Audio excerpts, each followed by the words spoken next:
ٹریچری اب شروع ہوتی ہے حضرت عثمان کے زمانے میں۔ عبداللہ ابن سبا ایک یہودی ہے یمن کا، وہ اسلام کا لبادہ اوڑھ کر اسلام میں آ گیا مدینے میں۔ یہاں اس نے اس معاشرے کا خوب تجزیہ کیا، یہاں کیا کیا چیزیں ہیں، کون کون سی فورسز ایٹ پلے ہیں، میں کس دختری رگ کو چھیڑ سکتا ہوں۔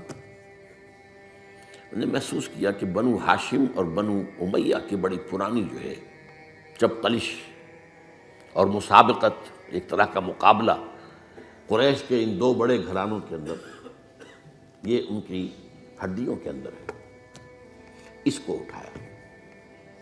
اب عجیب بات اصل میں یہ ہے کہ خلیفہ اول نہ بنو امیہ میں سے تھے نہ بنو ہاشم میں سے، بنو ہاشم اور بنو امیہ کا معاملہ تھا۔ قریش تو سب ہے، تو قریش جو ہے ایک بڑا قبیلہ تھا، اس میں گھرانے یہ تھے بنو امیہ بنو ہاشم۔ حضرت ابو بکر نہ بنو ہاشم میں سے تھے نہ بنو امیہ میں سے تھے، بنو تیم میں سے تھے، چھوٹا سا قبیلہ تھا۔ حضرت عمر بھی نہ بنو ہاشم میں سے تھے نہ بنو امیہ میں سے تھے، بنو عدی میں سے تھے۔ اب یہ حضرت عثمان تھے کہ جو بنو امیہ میں سے تھے۔ یہاں سے اس نے اٹھائی بات اور ایسی ایسی باتیں شروع کی جو عوام جو ہیں، جو پورا رسوخ فی العلم حاصل نہیں ہوتا، وہ اس کے اندر بہہ جاتے ہیں۔ دیکھو یہ کیسے ہو سکتا ہے کہ ہمارے نبی جو ہیں وہ تو زمین میں دفن ہیں اور عیسیٰ جو ہے آسمان پر بیٹھے ہیں،